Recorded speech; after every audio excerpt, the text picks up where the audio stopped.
¿Qué tal? Muy bien, la verdad que encantado de estar contigo y de hablar de algo que me has ayudado mucho, ¿no? Bueno, pues vamos a hablar un poquito de todo, ¿no? Vamos a presentarte, eres Pablo Quiroga Subirana y eres neurólogo y neurofisiólogo clínico, experto en epilepsia. Has escrito un libro, todo un bestseller que se llama Epilepsia, Verdades y Mitos. Exactamente, y estoy muy contento porque ya tengo la segunda edición, una cosa Ah, ya que, tienes la segunda edición del sí, sí, libro. Qué sí, sí, sí, bueno, qué bueno. una cosa que está ayudando a muchísima gente y la verdad es que surgió algo de forma sin pensar, porque en un primer momento la idea era regalar el libro. Nosotros hacemos material para las asociaciones y las personas con epilepsia. Y de pronto envié a un amigo que es psicólogo, después que había escrito el libro y la idea era un poco ver pues, qué hacíamos con el libro, ¿no? Si lo regalábamos o lo... Y me dice, Pablo, el libro no lo regales. Digo, ¿por qué? Pues porque cuando tú regalas algo, a veces no es valorado y Absolutamente. Sí.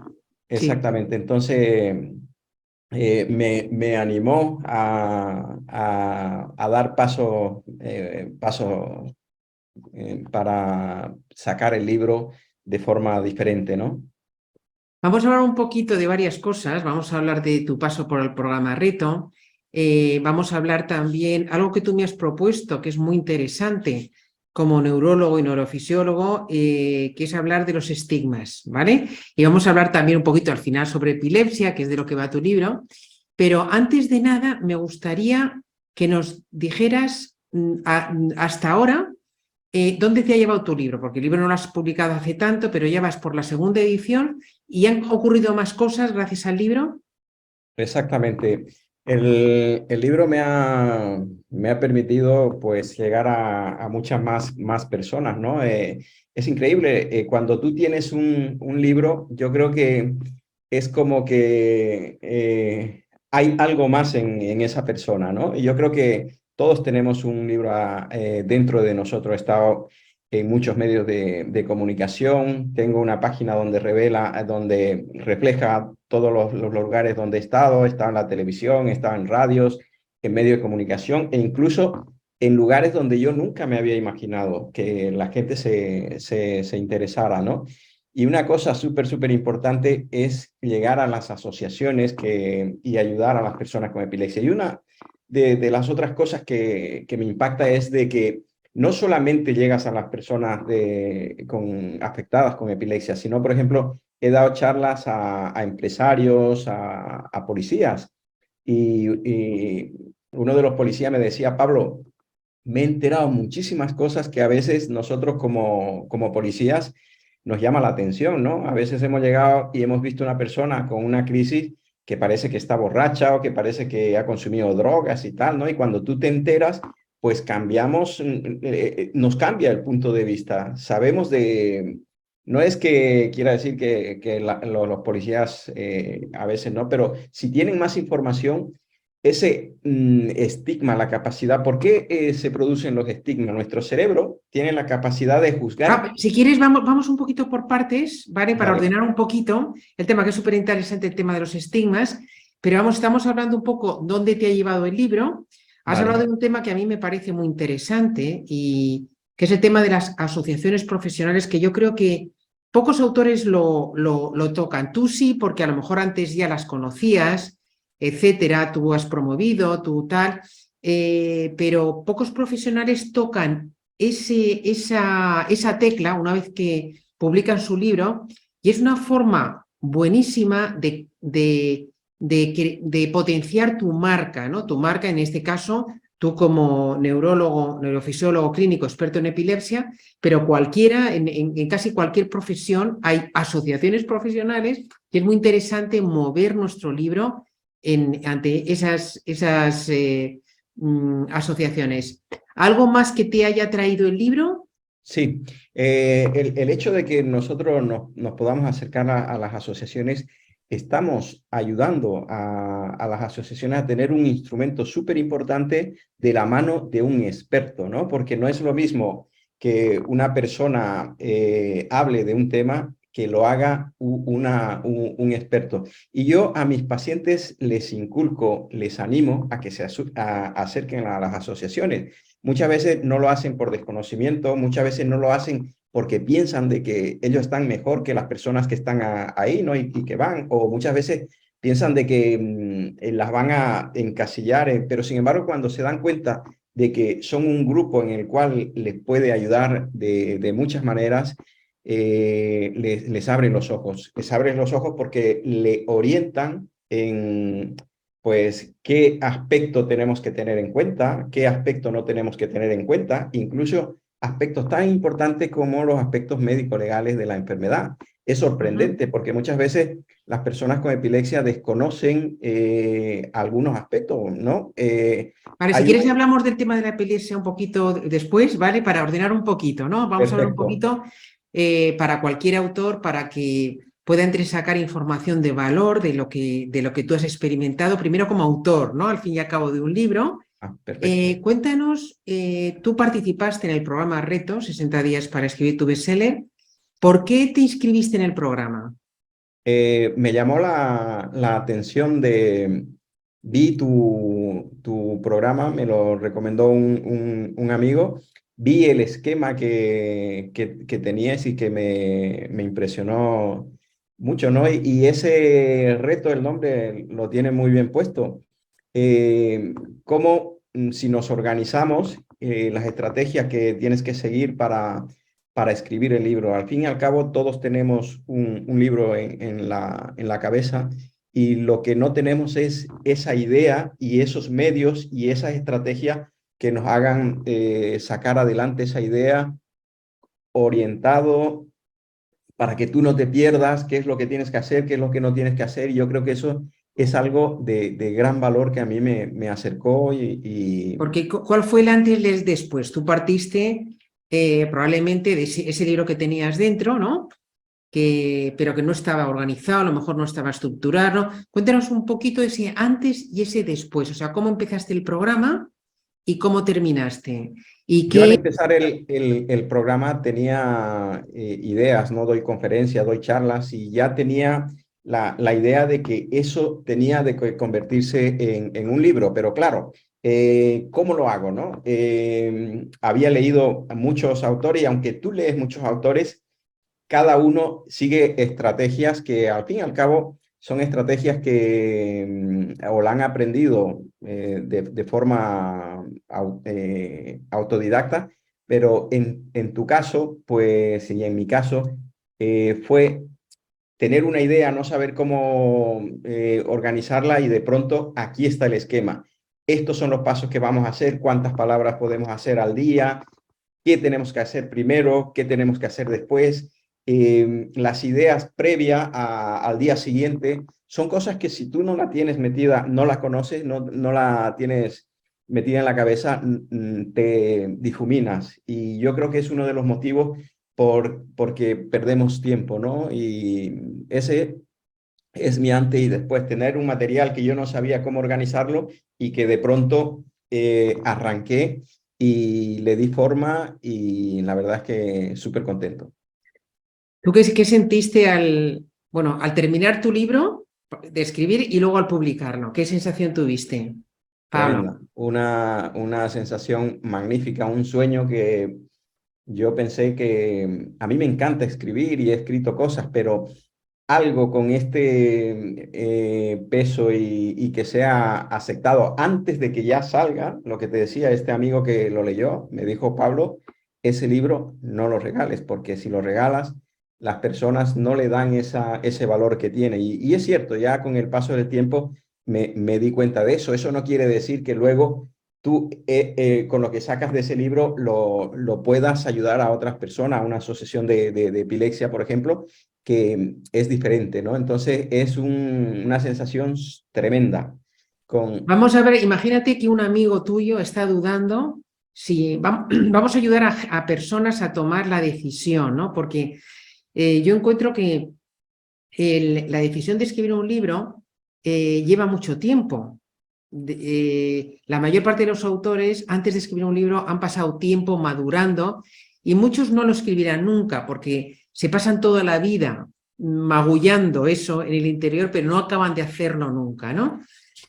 A mí me gustaría, y por eso te pido a ti ayuda también, ayudar a esas personas que están dudando, que no saben, que les parece un proyecto inabordable, que no saben ni por dónde empezar, que les da pereza, que tienen miedos, ¿no? Que no saben muy bien. ¿Tú qué le dirías a alguien, un amigo tuyo, que estaba en la misma situación que tú antes de empezar el programa Reto, de por qué sería interesante que participara en el programa Reto? ¿Qué les podría ayudar a hacer? Yo les animaría tremendamente. Actualmente está muy de moda el entrenador personal, el coaching, ¿no? Que hace, que te orienta, que te dirija. Yo creo que cuando tú tienes los medios, lo que tienes que hacer es emprender, es salir, es arrancar. Y si tienes una guía, una orientación, vas a ir con las cosas como debes de hacer. Un atleta que va a hacer una maratón, una media maratón, lo que hace que sabe qué pasos tiene que hacer, cuándo hidratarse, cuándo hacer más piernas, cuándo hacer menos piernas, cuándo tomar determinado alimento. Esto es igual. Tú sabes en qué momento tienes que hacer qué cosas, qué orden tienes que llevar, cuántas palabras al día, que es una cosa que a veces no lo tenemos en la cabeza, ¿no? Y ser un poco flexibles. Una de las cosas que a mí, por ejemplo, me decía, es que tú te tienes que poner todos los días en un mismo lugar y hacer las cosas tal. En mi caso no fue así. En mi caso, lo que sí yo tenía es que tenía esa idea metida en la cabeza, que al día siguiente, al día previo, me hacía mi esquema y ya sabía qué era lo que iba a trabajar al día siguiente. Y si me tocaba en un lugar, porque por mi trabajo y todas las actividades que tengo, pues si no lograba hacer esas 1000 palabras y hacía 700, 800, pero una palabra a cero ya es un avance, ¿no? Eso no quiere decir que hagas una palabra por día, pero que si te organizas vas a dar esos pasos. A veces hacía 2000, 3000 palabras, pero los días que no podía, porque estabas inspirado, ¿no? Y tenías un poco más de tiempo. Los días que no podía, pero ponerte una meta. Decir, yo voy a hacer esta cantidad de recorrido y no obsesionarte. Y una de las cosas que tú comentabas, ¿no? Escribir, y la poda ya la harás después, ¿no? Que es una obsesión de la perfección. Yo quiero hacer perfecto. Y yo creo que una de las cosas que nos ayuda es escribe, echa todo lo que tienes ahí y luego ya lo podarás. Por ejemplo, este lector Cero, que fue un amigo mío, pues se dio el gusto ahí luego de decirme, mira, Pablo, yo pienso esto, y tus lectores serios te van a ayudar muchísimo. Yo creo que tenemos que confiar en nosotros, y si tenemos un entrenador personal que nos haga arrancar con eso, segurísimo que vamos a llegar lejos. Si estás hablando de lectores cero, a lo mejor hay personas que todavía no saben lo que es eso, porque todavía no han escrito un libro, a lo mejor lo han escrito, pero sin lectores cero, pero es una de las partes importantes, uno de los pasitos, ¿no? Nosotros lo que hacemos es desgranar todo el proceso de escribir un libro en pasitos pequeños, y uno de ellos es, más bien al final, es el de los lectores cero, que es tan importante. Y es tan importante también saber qué preguntarles y qué jugo sacarle a los lectores cero, que no vale cualquier cosa, ¿no? Vale, Exactamente. pues vemos entonces, bueno, que el libro has publicado, que vas por la segunda edición, que te llaman para hablar del tema que es digamos, tu Ikigai, ¿no? Como que decíamos la semana pasada en una entrevista que hicimos a Tristán Ilósegui, y hablamos del Ikigai, que es aquello que es tu pasión, ¿no? Que es tu talento también y por lo que están dispuestos a comprarte ¿no? Entonces, tu Ikigai yo entiendo que es abordar el tema de la epilepsia, quitar muchos mitos, aclarar muchas ideas sobre este tema, pero antes vamos a hablar de un tema que a mí me sorprendió que has dicho, de tratar que me parece súper interesante, que es ¿por qué creemos en lo que creemos? ¿Por qué nos formamos ideas, prejuicios y prototipos de las personas? ¿Por qué, Pablo? ¿Cómo funciona la Exactamente. mente aquí? Tenemos un cerebro reptiliano, nuestra evolución nos lleva a más del 90% de lo que hacemos durante el día lo hacemos de forma automática. Y esa forma automática también la hacemos en juzgar a las personas. Nuestra evolución nos ha demostrado de que si nosotros escuchamos durante la evolución que había un rugir, un ruido, o algo que nos alertaba, pues ya estábamos en defensa, ¿no? A la defensiva. Y eso pasa actualmente con las personas. Nosotros vemos a una persona con cierto aspecto, no nos gusta y ya lo tenemos juzgado. Es ese cerebro primitivo con ese mecanismo de defensa que nos hace realizar esos prototipos que son mecanismos de defensa al fin y al cabo, que nos llevan a hacer una valoración sesgada, ¿no? Porque esa valoración sesgada es una forma de que nuestro cerebro haga un ahorro de energía, porque imagínate que nosotros tuviésemos que actuar de forma lenta continuamente, no llegaríamos a ningún lado. Pero claro, esa forma de actuar también nos lleva a juzgar, a hacer prototipos, estigmas de muchas formas. En el caso de las personas con epilepsia, yo escucho la palabra epilepsia y ya se me viene a la cabeza una persona que puede convulsionar, que puede echar espuma por la boca, que se puede incluso en esa convulsión morir. Y esa es una cosa desagradable que yo no quiero estar ahí. Hay muchos prototipos, por ejemplo, que los médicos tenemos mala letra, que los abogados son muy serios y que los policías son personas pues a veces malas, ¿no? O tal, o los presos son en fin, son ciertos prototipos que nuestro cerebro lo tiene metido en la cabeza y hace que tengamos esos sesgos y unas valoraciones erradas de muchas situaciones. Si nosotros conocemos, en este caso la epilepsia, que es donde yo trabajo, si conocemos de qué se trata la epilepsia, sabemos de que no todas las personas que convulsionan van a echar espuma por la boca o se van a morir. Quitamos esa importancia y yo siempre digo a mis pacientes el factor sorpresa, que digan a sus amigos en su trabajo que tienen epilepsia y qué es lo que puede pasar y en caso de que pase, qué es lo que tengo que hacer. Yo creo que si nosotros tenemos metido en la cabeza ser más flexible, más comprensivo en determinadas situaciones nos va a ayudar muchísimo, muchísimo. Fíjate, yo tengo una hermana pequeña, nosotros somos 6 hermanos y la pequeña era epiléptica y nosotros no lo sabíamos.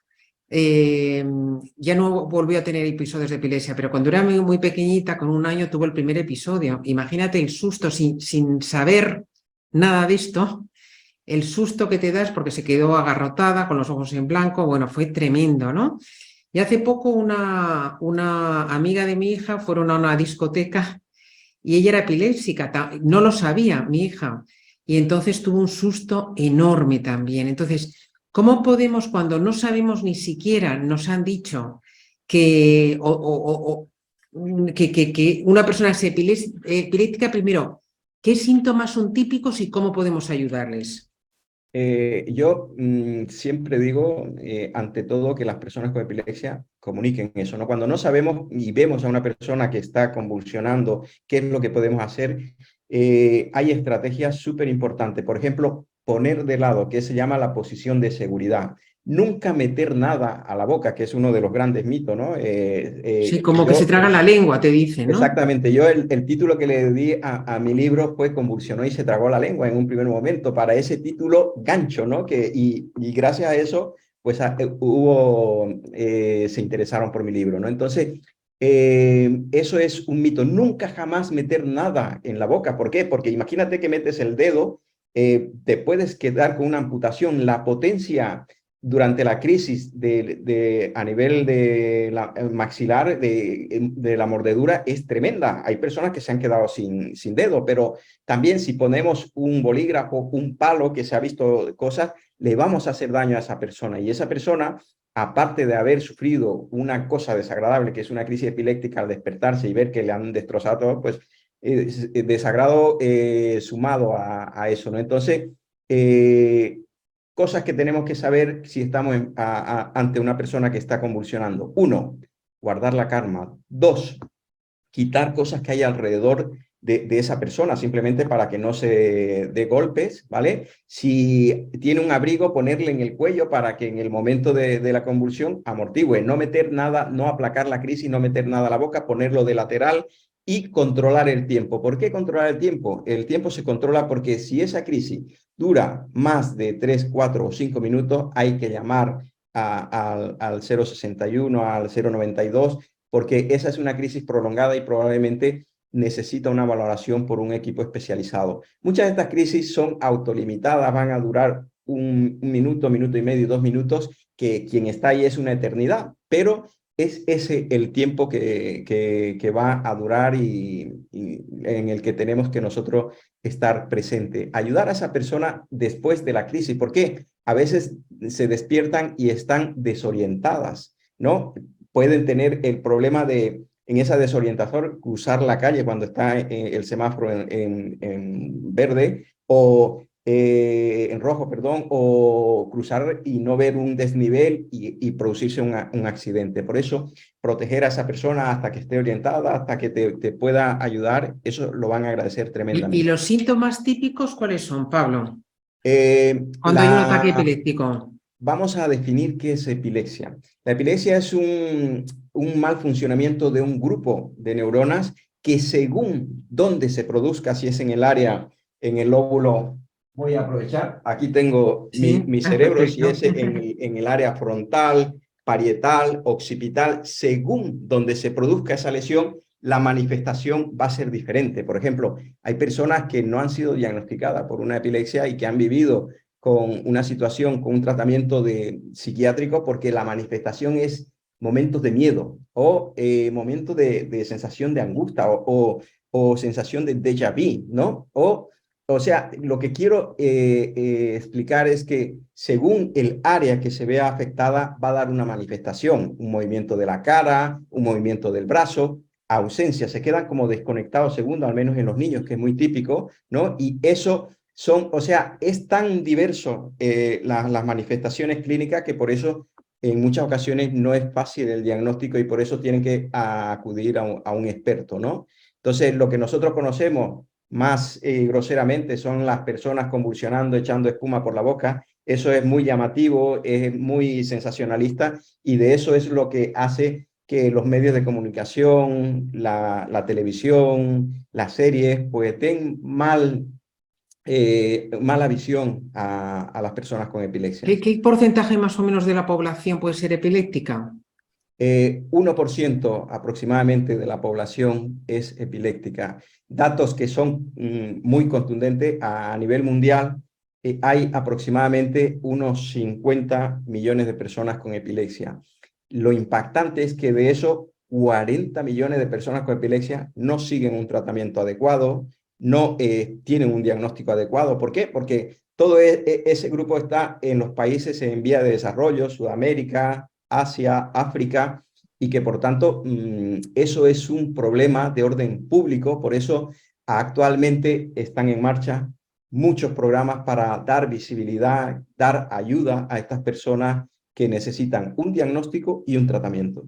Bueno, pues vamos a ir cambiando de tercio y casi finalizando la entrevista, Pablo, salvo que quieras dar, no sé, algún consejo final a autores que están pensando en escribir un libro, cómo ponerse en contacto a lo mejor con asociaciones profesionales, como lo hiciste tú, y preguntarte lo que siempre pregunto a los autores, ¿no? que entrevisto, que es: 1, ¿cuál es tu libro favorito? Y 2, ¿qué persona me recomendarías entrevistar para este podcast?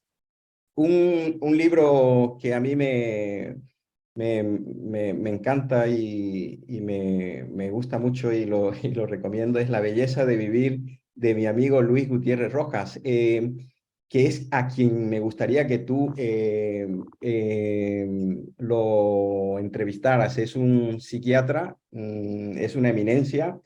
Es autor ahora va a sacar su segundo libro y es una gran persona, ayuda a los padres, a las familias, y yo creo que es algo que tenemos que conocer, nos va a ayudar muchísimo. Y ¿Cómo yo, se llama el libro, perdona? la belleza de vivir se llama el libro, La belleza de vivir.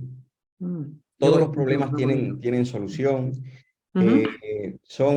Es un libro que te ayuda a ver la vida de otra forma, no encerrarte. Y yo creo que muchas veces vemos trabas por todos lados cuando lo que tenemos que ir es buscando soluciones que nos puedan ayudar.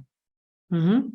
Vale, te voy a hacer una última pregunta y ya concluimos. ¿Qué recomendarías? Porque hay muchos médicos, a mí me sorprende que los médicos no se hayan subido al carro de escribir libros para pacientes, ¿no?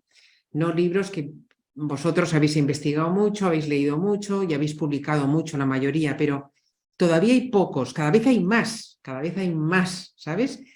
¿Qué sentido tiene para un médico escribir un libro para pacientes? ¿Y tú qué le recomendarías alguna cosa que no hayamos dicho todavía? Yo creo que a través de nuestra experiencia como experto en determinados temas, la forma de acercar con una ayuda tremenda a nuestros pacientes, a los familiares de los pacientes y a la población en general, es plasmar esa experiencia a través de un libro. Muchas veces no lo han hecho por falta de tiempo, y una cosa que tú dices, ¿no? Que si nos organizamos vamos a encontrar ese tiempo. No sabemos cómo sacar esa idea. Pensamos de que no somos escritores. Yo no me considero escritor, ¿no? Pero yo creo que ese libro que lo tenemos dentro y nos va a ayudar, y podemos eh, ayudar de muchas formas. Yo me he sorprendido porque te das cuenta de que eso que tienes, yo desde pequeñito ya escribía y todo eso, pero tienes mucho, yo creo que no te das el valor o no la capacidad. Lo correcto es que piensas que no tienes esa capacidad para llegar a hacer eso, pero todos tenemos esa capacidad. Y si tenemos un entrenador personal como tú, pues seguro que lo vamos a conseguir. Bueno, muchísimas gracias, Paolo, por estar en esta plataforma de Triunfa con tu libro, por difundir algo tan importante que afecta al 1% de la población y luego y a un porcentaje mayor que es todo el entorno, familiares y demás, que por supuesto también afecta, por difundir pues cosas que muchos no desconocemos, y que, como siempre, un libro es la mejor forma de ayudar a mucha gente a algo. Así que enhorabuena, Pablo, por haberlo Gracias. Yo escrito, pienso por que haberlo publicado con éxito, y que te llegan muchos más éxitos de los que te han llegado hasta ahora, que los van a tener. Bueno, vamos a hacer algo que no solemos hacer nunca, que es volver grabar una pequeña pildorita, que yo siempre después de grabar las entrevistas suelo charlar un poquito con el invitado, ¿no? Y en este caso Pablo me decía, Ana, me está diciendo cosas muy interesantes, digo, bueno, vamos a decirlo también a los que nos estén escuchando. Y me decías que tienes en mente escribir un segundo libro, que pasa muchas veces, ¿eh? Muchos autores que pasan por el programa Reto escriben más de un libro, ¿no? En tu caso, cuéntanos un poquito por qué se te ha ocurrido y en qué va a consistir ese libro. bueno, por la experiencia también que tienes desde el punto de vista como neurólogo, ves el envejecimiento que hay de la población. Hasta un 40 a 50% de las personas que tienen, por ejemplo, una demencia vascular, una demencia por diferentes causas, son prevenibles. Y una de las cosas que, con todo el bagaje y con toda la información que tengo, quiero plasmar eso en un libro que llevará por título, o por lo menos aproximado, es cómo mantener un cerebro joven y saludable incluso en la vejez.